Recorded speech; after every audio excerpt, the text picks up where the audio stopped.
Hello friends, அனைவருக்கும் வணக்கம் and welcome back to my channel. அனைவருக்கும் இனிய ஆஷாட நவராத்திரி நல்வாழ்த்துக்கள். இன்றைக்கி வீடியோவில் என்ன ஷேர் பண்ணியிருக்கேன்னு பார்த்தீங்கன்னா, இன்றைக்கி ஒரு சூப்பரான ஒரு vlog தாங்க ஷேர் பண்ணியிருக்கேன். என்னென்னு பார்த்தீங்கன்னா, இந்த ஆஷாட நவராத்திரி நடந்துகிட்ருக்க இந்த நேரத்தில் நாம் எங்கே பயணம் செஞ்சிட்ருக்கோம் அப்படின்னு பார்த்தீங்கன்னா, வேலூர் பள்ளிக்கொண்டா அப்படின்ற இடத்துல இருக்கிற 16 அடி உயரம் கொண்ட ஸ்ரீ ஆதிவாராகி அம்மன் கோவிலுக்கு தான் பயணம் செஞ்சுட்ருக்கோம். அந்த விலாகை தான் ஷேர் பண்ணியிருக்கேங்க. நம்ம வாராகி அம்மா இப்போ வந்து ஆஷாட நவராத்திரி நடந்துகிட்ருக்கு. நம்ம வாராகி அம்மாவோடது இந்த 9 நாளும் வந்து நம்ம வாராகி அம்மாவுக்கே உரிய நாள். அதனால் நாங்கள் வந்து வாராகி அம்மாவை தரிசனம் பார்க்க வந்திருக்கோம். அது மட்டும் இல்லாமல் இந்த ஆதிவாராகி அம்மன் கோவிலில் வந்து 6ஆம் தேதி ஞாயிற்றுக்கிழமை வந்து கும்பாபிஷேகம் நடக்க இருக்குங்க. அந்த நோட்டீஸை கூட நான் இதில் வந்து ஆட் பண்ணியிருக்கேன். கண்டிப்பாக உங்களுக்கு வந்து நீங்கள் அந்த சுற்று வட்டாரத்தில் இருக்கிறவங்களா இருந்தீங்களாலும் இல்லை நீங்கள் அதர் டிஸ்ட்ரிக்டில் இருக்கிறவங்க பார்க்குறவங்களா இருந்தீங்களும் உங்களுக்கு வந்து இந்த நோட்டீஸ் வந்து ஒரு யூஸ்ஃபுல்லான மெசேஜாக இருக்கும். கண்டிப்பாக உங்களால் போக முடிஞ்சால் கண்டிப்பாக வந்து இதில் போய் கலந்துக்கோங்க. அது மட்டும் இல்லாமல் உலகத்தில் நீங்கள் எந்த மூலையில் இருக்கீங்கன்னு எனக்கு தெரியாது, நான் எந்த மூலையில் இருக்கேன்னு உங்களுக்கு தெரியாது. இந்த ஒரு காணொளி மூலியமாக நம்ம வாராகி அம்மா உங்கள் இல்லம் தேடி வராங்க. கண்டிப்பாக இந்த வீடியோவை பார்த்துட்டு லைக் அண்ட் ஷேர் பண்ணுங்கள். ரொம்ப யூஸ்ஃபுல்லான வீடியோ இது. நம்ம வாராகி அம்மாவுடைய கோவில் கும்பாபிஷேகத்துக்காக ரெடி ஆகிட்டுருக்கு. அந்த கோவிலுடைய சூழ்நிலைகள் எப்படி இருக்குது, அங்கே வந்து full and full decorate working வந்து நடந்துகிட்ருக்கு. அதெல்லாம் வந்து தான் இப்போ நம்ம பார்க்க போகிறோம். இது தாங்க என்ட்ரன்ஸ். கோவில் என்ட்ரன்ஸில் பார்த்தீங்கன்னா பெரிய சூரியன் மாதிரி வச்சுருக்காங்க. அதற்கு 2 பக்கமும் வந்து கருடன் வச்சுருக்காங்க. கீழே வந்து 2 யானைகள் வச்சுருக்காங்க. ஃபுல் அண்ட் ஃபுல் டிஃப்ரெண்ட்டான கோவிலுங்க. அதற்கு அடுத்தது உள்ளே போகும்போதே ஒரு குகை மாதிரி இருக்குது. அந்த குகைக்குள்ளே ஃபஸ்ட்டு பார்க்கும்போதே வராக பெருமாள் இருக்கார். அவருடைய கையில் வந்து வராகி அம்மன் உட்காந்துட்ருக்க மாதிரி சிலை வடிவமைப்பு. அதற்கு அடுத்தது சிவனும் பார்வதியும் பிரம்மாவும் சரஸ்வதியும் இருக்கிற மாதிரி ஃபுல்லாக என்ட்ரன்ஸில் அந்த மாதிரி டெக்கரேட் பண்ணியிருக்காங்க. நம்ம வாராகி அம்மாவுடைய கோவில் என்ட்ரன்ஸ் வந்து ஒரு டிஃப்ரெண்ட்டான எக்ஸ்பீரியன்ஸ் கொடுக்குது. மற்ற கோவில் மாதிரி ஸ்டார்டிங்கில் பெரிசாவும் அப்படிலாம் இல்லை, ஒரு சின்ன நுழைவாயில் மாதிரி தான் இருக்குது. ரொம்ப அகண்டெல்லாம் இல்லை. இப்போ இந்த கோவிலுக்குள்ளே ஃபஸ்ட்டு இறங்கி வந்த உடனே ஃபஸ்ட்டு வந்து கணபதி இருக்கார். அவர் பேர், அந்த கணபதி பேர் ராஜ கணபதி. அவரை வந்து சுற்றிட்ட பிறகு தான் மற்ற தெய்வங்கள் எல்லாம் பார்க்குற மாதிரி இருக்குது. விநாயகருக்கு பின்னாடி வந்து அக்னிவாராகி அப்படின்னு சொல்லிட்டு இருக்காங்க. இவங்க வந்து குகைக்குள்ளே இருக்க மாதிரி உட்கார வச்சுருக்காங்க. குகைக்குள்ளே சின்னதாக வந்து உட்கார வச்சுருக்காங்க. அந்த அம்மா பேர் அக்னிவாராகி அம்மன்.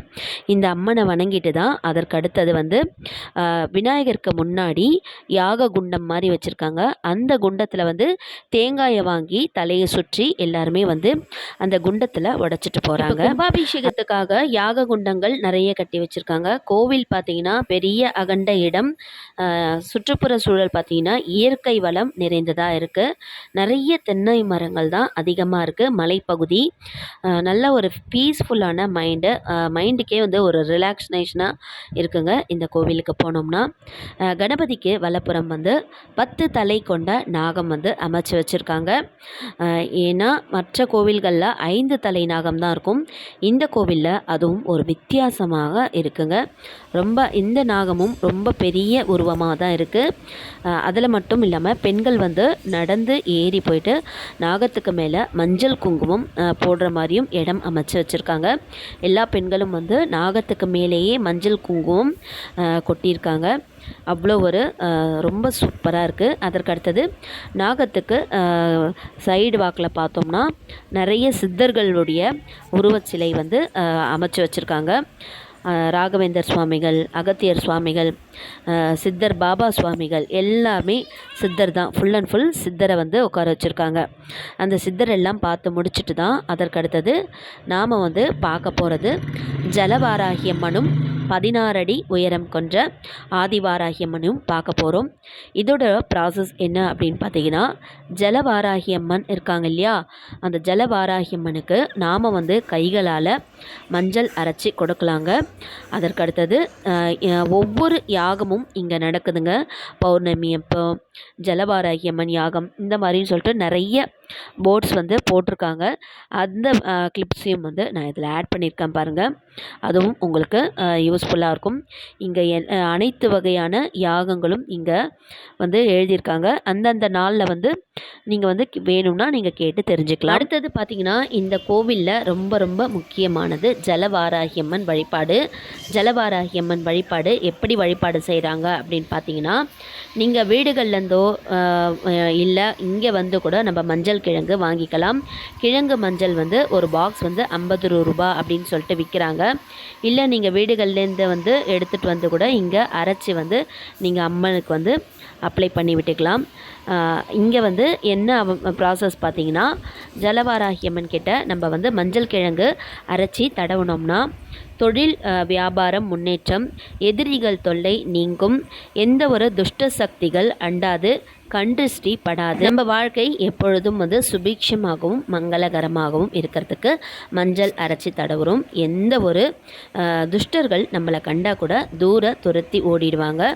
அந்த மாதிரியான சக்தி வாய்ந்த அம்மன் இந்த ஜலவாராகி அம்மன். நம்ம ஜலவாராகி அம்மனுக்கு மஞ்சள் அரைச்சி தடவுறதுக்கு முன்னாடி பின்புறம் இருக்கிற நம்ம 16 அடி உயரம் கொண்ட வாராகி அம்மன் கிட்டையும், பின்புறம் இருக்கிற தேங்காய் தீபம் ஏற்றும் வாராகி அம்மன் கிட்டையும் வச்சு வணங்கிட்ட பிறகு தான் வந்து கடைசியாக வந்து ஜலவாராகி அம்மன் கிட்ட அரைச்சி நம்ம மஞ்சளை அம்மனுக்கு தடவணுங்க.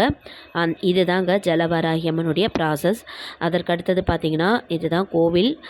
16 அடி உயரம் கொண்ட வாராகி அம்மனுடைய என்ட்ரன்ஸ் இப்படி தாங்க இருக்குது. இங்கே ஃபுல்லாக யாககுண்டம் ரெடி பண்ணியிருக்காங்க. ஃபுல்லாக பிளாக் கிரானைட்ஸ் தான். ஃபுல்லாக ஃப்ளவர் டெக்கரேட்லாம் செம்மையாக இருக்குது, சூப்பராக இருக்குது. அது மட்டும் இல்லை, கும்ப கலசங்கள் எத்தனைன்னு கணக்கில் சொல்ல முடியாது, அவ்வளோ கலசம் வச்சு வழிபாடு செஞ்சு முடிச்சிருக்காங்க. கும்பாபிஷேகத்துக்காக அம்மா ரொம்பவே சூப்பராக ரெடி ஆகியிருக்காங்க. இப்போ நம்ம வந்து தேங்காய் தீபம் ஏற்றுற இடத்துக்கு போகலாம். இந்த 16 அடி உயரம் கொண்ட அம்மனுக்கு பக்கத்துலேயே ஒரு சந்து மாதிரி வரும். அந்த சந்தில் போனாலுமே அம்மாவுடைய தேங்காய் தீபம் ஏற்றக்கூடிய இடம் வந்துடுச்சு. இது தாங்க கோவிலுடைய பின்புறம் வியூ. நல்லா இருக்குது பாருங்கள். நல்லா தென்னை மரம் சூப்பராக இருந்தது. நல்லா அந்த மலை பகுதியோடு சேர்த்து பார்க்குறதுக்கு. அதற்கு அடுத்தது நம்ம எங்கே வந்திருக்கோம்னு பார்த்திங்கன்னா, தேங்காய் தீபம் ஏற்றுற அம்மன் கிட்ட தான் வந்திருக்கோம். இந்த இடத்துல தான் பெண்கள் எல்லாருமே வந்து தேங்காய் தீபம் ஏற்றுறாங்க, பச்சரிசி அரிசி மாவு தீபம் ஏற்றுறாங்க, அச்சு வெள்ளம் தீபம் ஏற்றுறாங்க. இந்த மாதிரி நானுமே வந்து அம்மாவுக்கு வந்து எல்லாமே வீட்டிலேருந்தே ரெடி பண்ணி போயிருந்தேன். பஞ்சமி நாள் அப்படின்றதுக்காக எல்லாம் வந்து அழகாக கோலம் போட்டு விநாயகர் பிடிச்சி வச்சு நம்ம வீட்டில் எப்படி ஒரு வழிபாடு செய்வோமோ அந்த மாதிரி நிம்மதியாக உட்காந்து நமக்கு விருப்பம் போல் நம்ம வாராகி அம்மனை நம்ம கையாலேயே நம்ம வந்து பூஜை செய்கிறது தான் இந்த கோவிலுடைய ரொம்ப ரொம்ப ஸ்பெஷாலிட்டிங்க. அதுதாங்க எல்லா பெண்களும் வந்து ரொம்ப வந்து மனசுக்கு நிறைவாக இங்கே செஞ்சுருந்தாங்க. இந்த தேங்காய் தீபம் ஏற்றுற அம்மன் கிட்ட வந்து திருமணம் ஆகாதவங்க வந்து மஞ்சள் தாலி வந்து காணிக்கையாக வந்து அந்த அம்மன் கையில் வந்து கட்டி விட்டுட்டு போகிறாங்க. மஞ்சள் கிழங்கு வாங்கி அதற்கடுத்தது மஞ்சள் கிழங்கு வந்து மாலை கட்டி அம்மாவுக்கு சாத்துறாங்க. இதுதான் இந்த தேங்காய் தீபம் அம்மனாண்ட ரொம்ப ஸ்பெஷலாக வணங்கப்படுது. அதற்கடுத்தது நம்ம இப்போ பார்க்க போகிறது 16 அடி உயரம் கொண்ட வாராகி ஆதி வாராகி அம்மனை பார்த்துட்டுருக்கோம். இவங்க தான் நம்ம 16 அடி கும்பாபிஷேகத்துக்கு ரெடியாக இருக்க வாராகி அம்மன். அந்த அம்மனை பார்த்து முடிச்சாச்சு. இந்த அம்மாவை சுற்றி வலம் வரும்போது அம்மா எத்தனை வாகனத்தில் உட்காந்துருப்பாங்களோ அத்தனை வாகனத்தில் இருக்கிற மாதிரி அம்மாவை வந்து வடிவமைச்சு வச்சுருக்காங்க. அதற்கடுத்தது இப்போ நாம் வந்திருக்கிறது ஜலவாராகி அம்மன் இடம்.